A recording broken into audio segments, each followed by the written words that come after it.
हर्षित landmark, सपनों का घर जैसा आप चाहते हैं हम बनाते हैं। 1, 2 एवं 3 BHK ready position flats. Call 9827321321।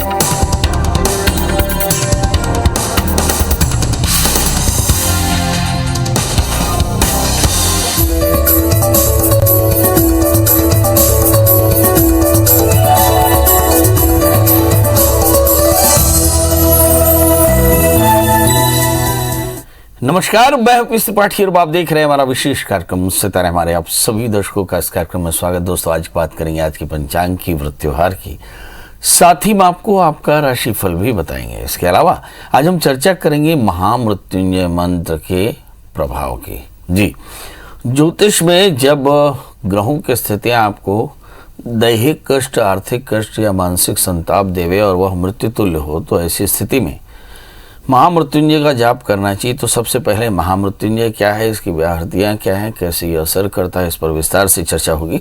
इसके अलावा आपके फ़ोन कॉल्स होंगे, आप सीधे फ़ोन करके अपने प्रश्न पूछ सकते हैं। हमारा फ़ोन नंबर है 07714008777। अब से आधे घंटे तक लगातार ये फ़ोन लाइन खुली रहेगी और हमें आपके फ़ोन का इंतज़ार रहेगा। तो चलिए कार्यक्रम की शुरुआत करते हैं और जानते हैं आज का पंचांग।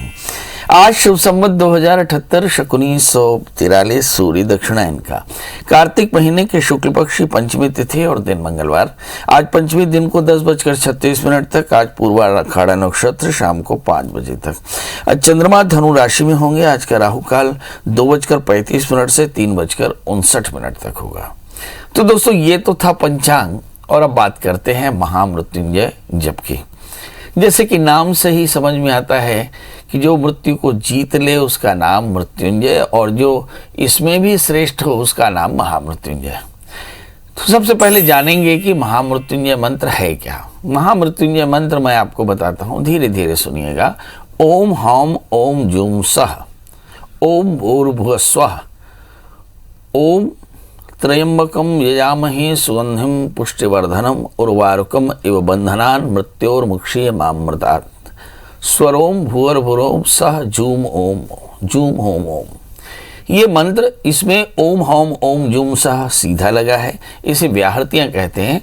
ओम हौम ओम जूम सह ओम भूर्भुवः स्वः, ये बीज मंत्रों की व्याहृति है जो बड़ी महत्वपूर्ण है।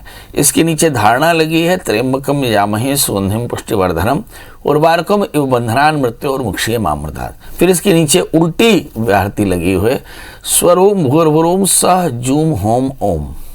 ये उल्टी व्याहृति लगी है। उल्टे और सीधे व्याहृतियों के बीच में धारणा बंधी हुई है, इसे महामृत्युंजय मंत्र कहा।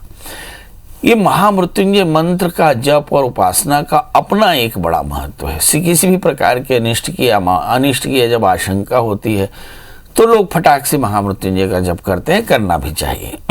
आइए अब देखते हैं कि कौन कौन की परिस्थितियां हो सकती हैं। कोरोना काल में तो मेरा ख्याल है कि ज़्यादातर घरों में महामृत्युंजय का जप जगह जपा गया होगा, क्योंकि हमने ही बहुत सारे लोगों के लिए अनुष्ठान कराए। तो कोरोना काल में इस महामृत्युंजय जप को अच्छे से समझ लेना चाहिए। जब आपकी जन्म कुंडली में मारक स्थिति बनती हो, इसका मतलब जब द्वितीयेश और सप्तमेश 8वें या 12वें स्थान में बैठे हों और उनकी दशाएं चल रही हो और शरीर में कष्ट हो, तो ऐसी स्थिति में आपको महामृत्युंजय का मंत्र जपना चाहिए। 1 नंबर 2, यदि आपकी जन्म कुंडली में राहु जैसे ग्रहों की अंतर्दशाएं चल रही हो तो भी आपको महामृत्युंजय का मंत्र जप करना चाहिए, क्योंकि राहु ददाति रोगम। यदि जन्म कुंडली में राहु आपके लग्न में बैठे हो तो ऐसी स्थिति में आपको महामृत्युंजय का मंत्र जप करना चाहिए। तीसरी स्थिति होती है जब राहु जैसे ग्रह 6ठे, 8वें या 12वें बैठ जाएं और उनकी दशाएं चल रही हों और इन दशाओं के कारण भयानक परेशानियां परिवार में चल रही हों। खासकर जब शनि राहु से आक्रांत हो, राहु शनि से आक्रांत हो और फिर राहु 6ठे, 8वें, 12वें बैठ जाए और तब फिर राहु की दशा चल रही हो, तो आपको महामृत्युंजय का जप करना चाहिए। एक तीसरी अवस्था भी हो सकती है जब रोगेश की दशा चल रही हो, मतलब जब आपकी जन्म कुंडली में षष्ठेश की दशा चल रही है और षष्ठेश खराब स्थिति में बैठा हो, ऐसी स्थिति में आपको महामृत्युंजय का जप करना चाहिए। ऐसा करने से आपको बढ़िया स्वास्थ्य लाभ होता है। इससे बंधु बांधवों का, इष्ट मित्रों का, अपने परिवार का वियोग या संताप, शारीरिक कष्ट, राज्य और धन की हानि, अनेक प्रकार के नाश, अकाल मृत्यु या मृत्यु का भय या रोग भय या अनेक प्रकार के अनिष्ट का भय हो, तो ऐसी, या फिर चित्त उद्विग्न होता हो या धार्मिक किसी प्रकार का कार्य हो, तो ऐसी स्थिति में जब मन विचलित हो जाए तो महामृत्युंजय का मंत्र जपना चाहिए और इसकी जप से मन को शांति मिलती है, रोग मुक्ति मिलती है। कहते हैं तुलसीदास जी ने लिखा कि भावी मेट सकहि त्रिपुरारी। जब आप रामायण को पढ़ते हैं तो ऐसा लगता है कि भारतीय सनातन का सबसे अच्छा जो ग्रंथ है, तुलसीदास जी ने लिखा कि नाना पुराण निगमागम सम्मतम यद रामायणे निगतम क्वचिदन्य तो भी, कि आपने निगम आगम यानी वेद पुराण जो भी पढ़े हो, है ना, रामायण में कुछ और भी मिलेगा और वो कुछ और तुलसीदास जी का विवेक है। उसमें लिखा कि भावी मेट सकहि त्रिपुरारी, जब आप संसार से हार जाएं तो भगवान शंकर की शरण में जाना चाहिए। कहते हैं कि सभी प्रकार के भाग्य के कष्टों को दूर कर देता है। और भगवान शंकर के सबसे श्रेष्ठ मंत्रों में महामृत्युंजय का मंत्र है मगर। पर इस मगर को बड़ी ध्यान से देखने की जरूरत है। मगर इस मंत्र को जपने से पहले इसका शापोद्धार और उत्कीलन जरूर याद से करना चाहिए, न्यासादि प्रक्रियाएं करनी चाहिए, भगवान शिव का विधिवत पूजन करना चाहिए, भगवान शिव का अभिषेक करना चाहिए, शिव की आरती करनी चाहिए, शिव उपासना करनी चाहिए और इसके साथ भगवान महामृत्युंजय का जप करना चाहिए। अब आइए देखते हैं, हमारे यहाँ पे महामृत्युंजय मंत्र की बहुत सारी वेराइटियाँ हैं, मगर उनमें से एक वैरायटी आप देखते हैं ओम हौम ओम जुम साह, इसे मृत्युंजय मंत्र कहते हैं। सिंपल ओम हौम ओम जुम साह। इसमें ओम हौम त्रयाक्षरी है, ओम जुम साह चतुराक्षरी है, ओम बम जुम साह ये नवाक्षरी है और ओम जुम साह पालय पालय दशाक्षरी है। इसके अलावा ओम जुम साह माम पालय पालय ये वेदोक्त मृत्युंजय मंत्र है। ये भी जो है वो महामृत्युंजय मंत्र का एक अलग वैरायटी है। मैंने कहा था कि इसकी एक धारणा है, त्र्यंबकम जामहे सुगंधिम पुष्टिवर्धनम उर्वारुकम इव बंधनान मृत्योर्मुक्षीमामृतात्। इसका अर्थ होता है कि मैं उस तीन नेत्र वाले भगवान शिव का दर्शन करता हूँ, शिव का पूजन करता हूँ, जिसके पूजन मात्र से मेरे अंदर का मृत्यु भय पके हुए खीरे की तरह अपने हृदय से दूर हो जाए। उर्वारुकम इव बंधनान मृत्योर्मुक्षीमामृतात्, जिसे पका हुआ खीरा डाल छोड़ देता है वैसे ही मृत्यु का भय मेरे अंतःकरण से निकल जावे, इस तरह की धारणा वाला यह मंत्र है। तो ये सभी प्रकार के कष्टों के लिए बड़ा टेस्टेड मंत्र है और इस मंत्र को सविधि जपना चाहिए। इसे 1.25 लाख जपना चाहिए, नहीं 1.25 लाख जपना चाहिए। 1.25 लाख सामान्य स्थिति में जपना चाहिए और असामान्य स्थिति में, विशेष स्थिति में इसे 5 लाख तक जपना चाहिए। ये बहुत विशेष मंत्र है और ये कष्टों में विशेष तौर पर जपा जाता है। महामृत्युंजय जप के लिए मैं कह रहा था कि इसे अनुष्ठानिक क्रम में जपें तो बहुत अच्छा। अनुष्ठान माने तब संकल्प लेकर के गौरी गणेश कलश नवग्रह खुड़श मातृका की स्थापना करके भगवान शिव का पूजन करके और फिर आचार्यों के द्वारा, विद्वान आचार्यों के द्वारा एक आहार एक आसना दैहिक और अपने जीवन के जो नित्यचर्या है उस पर अनुशासन करके और फिर अगर इस मंत्र को अनुष्ठान के क्रम से जपे तो ये सभी प्रकार के कष्टों का निदान करता है। अब इसके अलावा हम देखते हैं कि यदि आप नित्य पूजन में भी महामृत्युंजय जप करते हैं तो भी ये आपको सारे कष्टों की निवृत्ति कराता है। इसका मतलब मृत्युंजय मंत्र आपके लिए बड़ा खास होता है और इस मंत्र का जप करने से परेशानियां दूर होती हैं। ये मंत्र हमने आपको इसलिए बताया कि इस मंत्र के आश्रय से आप अपने घर में भी अपने परिवार के कष्टों की निवृत्ति कर सकते हैं। याद रखिए कि आप आज से सभी लोग दीक्षित हैं, जो भी हमारा कार्यक्रम देख रहा है वो बड़ी आसानी से इस मंत्र को जप कर सकता है क्योंकि इस मंत्र में बड़ी सहजता है। बस मंत्र के शब्दों का, मंत्र के अक्षरों का ठीक ठीक प्रोनाउंसिएशन करिए। इस मंत्र का प्रोनाउंसिएशन है ओम हौम ओम जुम सह, ओम भूर्भुवः स्वः, ओम त्र्यंबकम यजामहे सुगंधिम पुष्टिवर्धनम उर्वारुकम इव बंधनान मृत्योर्मुक्षीयमामृतात्, स्वरोम भूवर भुरोम सह जूम होम ओम। ये पूरा मंत्र है। इसे 52 अक्षर और साथ में खड़ोंकार कहते हैं। इसमें 6 ओंकार का इस्तेमाल होता है और इस महामृत्युंजय का जाप करने से सभी प्रकार के कष्टों की निवृत्ति होती है। अब आपके समझ में आ गया कि हमने बहुत सारी बातें की। यदि आपकी नौकरी न लग रही हो तो क्या करें, यदि आपकी शादी ना हो रही हो तो क्या करें। मगर अगर आपको दैहिक कष्ट अपनी चरम स्थिति में हो, जो कि कोरोना काल में था, आने वाले दिनों में भी कभी आपके जीवन में ऐसा आ सकता है, तो चुपचाप बैठ करके भगवान शिव का खुद जाप कर लें। एक बात और भी है, सहज भाव से भी आप इस मंत्र का जाप कर सकते हैं अपने परिवार के कल्याण के हेतु से। भगवान शिव आशुतोष होते हैं। भगवान शिव को सुंदर जल का अभिषेक करके और आप किसी विकट स्थिति में भी इस मंत्र का जप कर सकते हैं। सवाल है जप करने में क्या साधन लेना चाहिए। का रुद्राक्ष की माला का सेवन करें, रुद्राक्ष की माला का इस्तेमाल करें तो बढ़िया रहता है। चलिए अब हमारे साथ कॉलर्स के जुड़ने का सिलसिला शुरू हो चुका। हमारे साथ पहले कॉलर हैं राकेश। राकेश जी, आपका बहुत बहुत स्वागत है। बताइए क्या जानना चाहते हैं। मैं अंबिकापुर से बोल रहा हूँ, अपने बच्चों के बारे में जानना चाह रहा था। प्रभु एक बच्चे का बता दीजिए, दूसरे बच्चे का मैं आपको 12 बजे के बाद बता दूंगा। पहले एक बच्चे 18/8/2013। समय बता दें प्रभु। 18/8/2013। जन्म समय 2:15 दोपहर का, स्थान अंबिकापुर। प्रभु बच्चा क्या करता है। बच्ची पढ़ती है और इसका पढ़ाई में बिल्कुल मन नहीं लगता है, बहुत एकदम ध्यान नहीं देती है, परेशान होती है। आप लोग डांटते ज्यादा हैं क्या। नहीं डांटते महाराज। पक्का जी। चलिए बच्ची को बिल्कुल डांटिए नहीं। क्या होता है हमारे यहाँ मन एव मनुष्याणाम कारणम बंध मोक्ष। बहुत अच्छा किया आपने इस बच्चे के बारे में पूछ लिया। मैं आपको बताता हूँ कि इस बच्चे में कमी क्या है और खासियत क्या है। इस बच्चे का जन्म लग्न वृश्चिक है, राशि धनु है, इसका तृतीयेश। जैसे आप ज्योतिष को पढ़ते हैं तो ज्योतिष का सार एक लाइन में कहूँ तो मन एव मनुष्याणाम कारणम बंध मोक्ष है। किसी भी जातक का तीसरे स्थान का स्वामी देखिए, तीसरे स्थान का स्वामी जैसा जहाँ है वैसी उसकी धारणा बनेगी। तो तृतीय शनि 12वें स्थान में राहु के साथ बैठे, मतलब बहुत अधिक कल्पनाशील है, चित्त में अनेकाग्रता रहती है, मन व्यग्र रहता है, मन परेशान रहता है, मूड ऑफ रहता है और चित्त में एकाग्रता नहीं रहती है। राहु के कारण मतलब मुझे लगता है बहुत अधिक कल्पनाशीलता है। इसलिए ऐसे बच्चे कॉन्शियस सबकॉन्शियस में पार्टीशन करके एक टाइम में सबकॉन्शियस में लगातार दूसरे तरह के विचारों को एकदम समझते रहते हैं, अनुभव करते रहते हैं और साथ में पढ़ाई का विषय भी रहता है। इसके चलते इनकी जो इन्फॉर्मेशन है वो पल्यूट होती है और इसके चलते वो बहुत अच्छे से याद नहीं कर पाते। एकाग्रता का मतलब है जब आपका पूरा कंसंट्रेशन एक में फोकस हो। पर अगर आपका कंसंट्रेशन 2 में फोकस होगा तो एकाग्रता नहीं रहेगी और आपका बच्चा ठीक से नहीं पढ़ पाएगा। इसका मतलब क्या है। इसका मतलब यह है कि आपके बच्चे को एकाग्र करने की जरूरत है। और एकाग्र करने के लिए क्या करना होगा। आपको एकाग्र करने के लिए करना होगा कि आप अपने बच्चे की मनोवृत्ति के लिए उसे मंत्र के जाप के लिए प्रेरित करें। अभी बहुत सारे बच्चे ये शिकायत कर सकते हैं, पेरेंट्स शिकायत कर सकते हैं, उनके साथ बैठकर आप भी यही किया करें।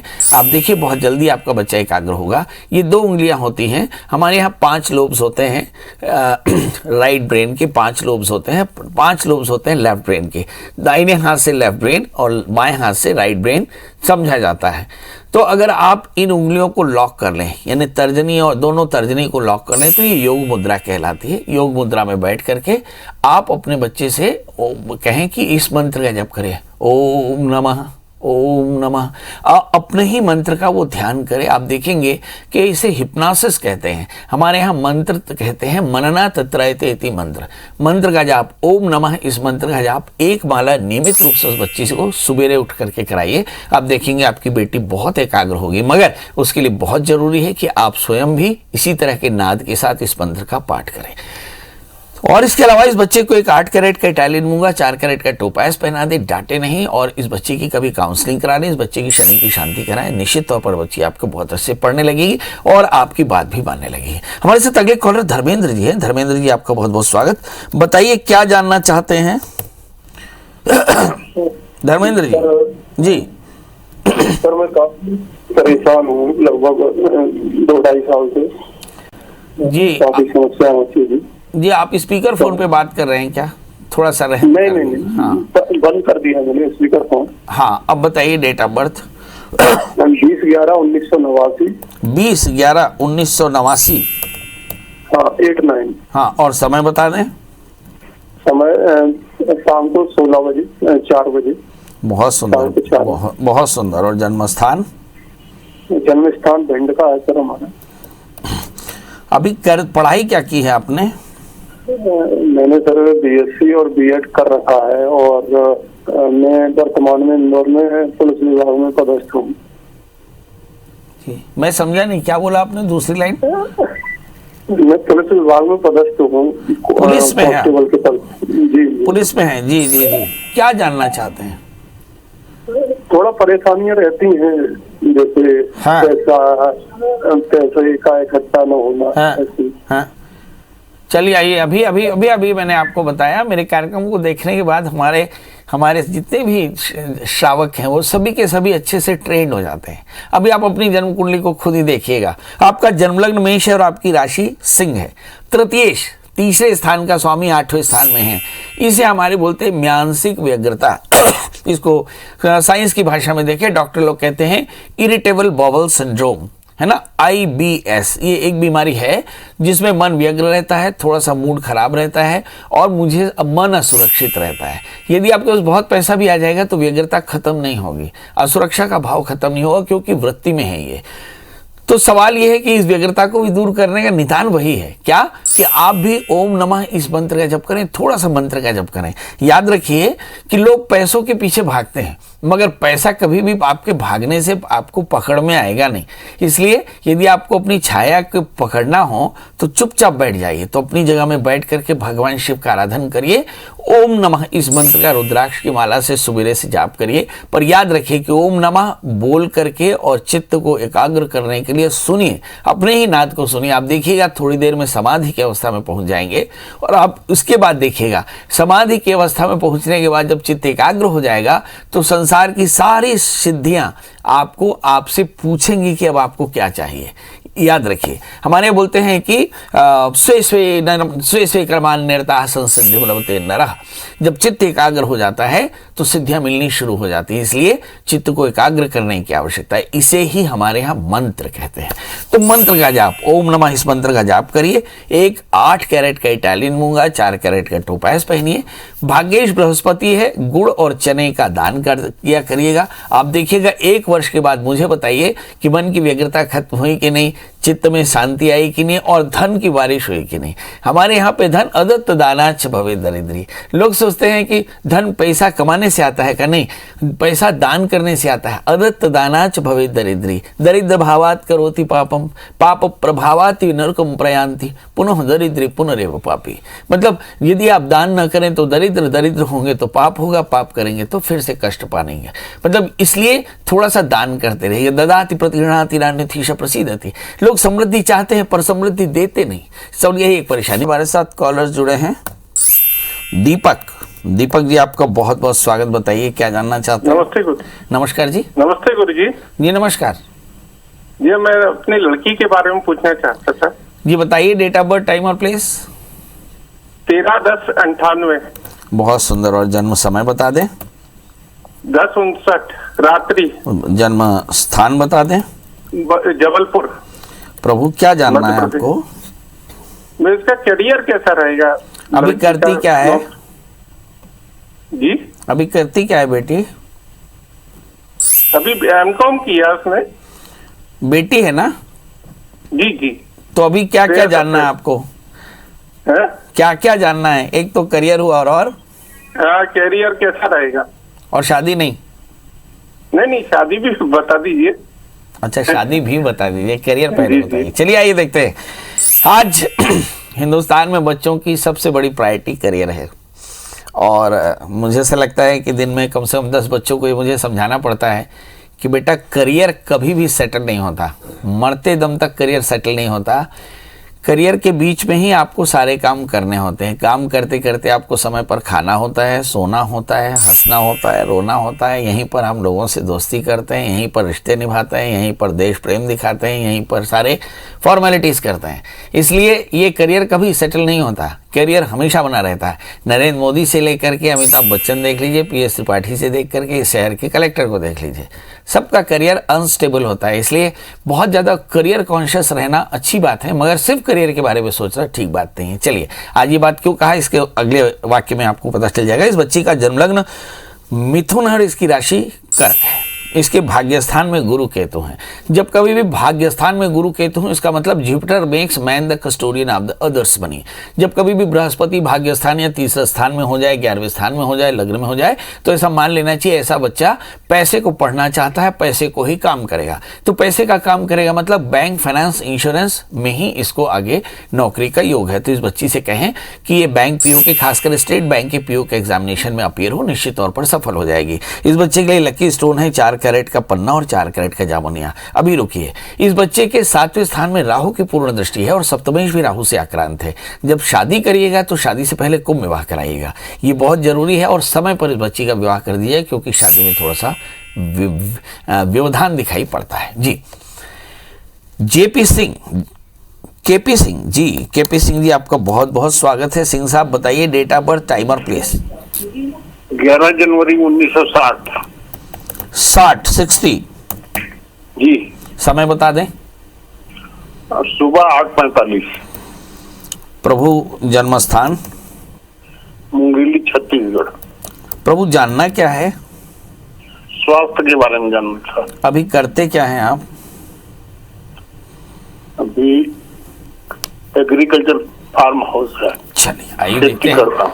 स्वास्थ्य के बारे में चिंतित हैं और सिंह साहब आखिर स्वास्थ्य में क्या हो सकता है, चलिए देखते हैं। आपका जन्मलग्न मकर है और आपकी राशि वृषभ है। द्वितीयेश और लग्नेश और द्वितीयेश शनि 12वें स्थान में, शनि की पूर्ण दृष्टि धन स्थान में है।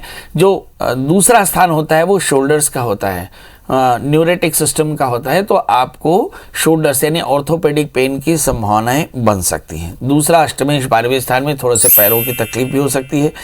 भाग्येश भी 12वें स्थान में, थोड़े से यूरिन की प्रॉब्लम भी हो सकती है। और इस समय हम देखेंगे 11वें स्थान में शुक्र है, एलर्जी की भी परेशानी हो सकती है। हम इसको कंक्लूड करें तो ऐसा लगता है कि कुल मिलाकर एलर्जी और पेट की तकलीफ हो सकती है, बदन दर्द की तकलीफ हो सकती है। सवाल यह है कि ये तो उम्र के साथ होगी ही। बड़ा प्रश्न है इसका समाधान क्या है? तो इसका समाधान है आप सरसों के तेल से भगवान शिव का अभिषेक करें, और जो सरसों का तेल अभिषेक तो उसे संभाल कर रखें और उसे नियमित रूप से 1 बूंद एक नाक में, 1 बूंद एक नाक में, 4 बूंद शरीर में लगा करके 15 मिनट धूप सेका करें और फिर उसके बाद स्नान किया करें। इसके अलावा आप एक अच्छा सा 4 कैरेट का जामुनिया, 4 कैरेट का पन्ना धारण कर लें। बुधवार के दिन विशेष करके भगवान लक्ष्मी नारायण का या शालिग्राम का पूजन कर लिया करें। 3 चम्मच पंचामृत ग्रहण कर लिया करें एक। और इसके अलावा क्या करें, घी और चीनी का दान किया करें। आप देखेंगे एकदम बढ़िया स्वस्थ रहेंगे और डॉक्टर की सलाह लेते रहें। जी तो अब आपसे विदा लेने का समय। जाते जाते वही एक बात कि आप अपना ध्यान रखिएगा, अपने अपनों का ध्यान रखिएगा। कल छठ पूजा है आज पंचमी है तो कल छठ है। हिंदुस्तान के एक बड़े हिस्से में छठ पूजा यानी सूर्य की पूजा बड़े धूमधाम से मनाई जाती है। तो छठ पूजा, जितने छठ पूजा करने वाले भगत हैं उन सबको छठ पूजन की बधाई और इस शुभकामना कि आपकी सभी की जो भक्ति है, जो व्रत है, सब सफल हो, आप सब स्वस्थ हो, मस्त हो। इन्हीं शुभकामनाओं के साथ एक गुजारिश कि अगर इसके बाद भी कोई मन में सवाल हो तो आप दिन को 11 बजे से रात 8 बजे तक पंडित जी के नंबर पर फ़ोन कर सकते हैं, बिल्कुल निःशुल्क है। मगर कॉल करते समय पंडित जी का फ़ोन नंबर चाहिए होगा तो गूगल में सर्च करें प्रिया शरण त्रिपाठी, पंडित जी का नंबर हाजिर हो जाए तो पंडित जी को कॉल कर लें। घर का पता मिल जाए तो घर पहुंच जाए। मुझे ऐसा लगता है कि दीपावली की ढेर सारी मिठाइयाँ आपका इंतजार कर रही हैं। तो दोस्तों कल फिर हाजिर होंगे किसी खास विषय के साथ। तब तक मुझे दी इजाज़त। नमस्कार।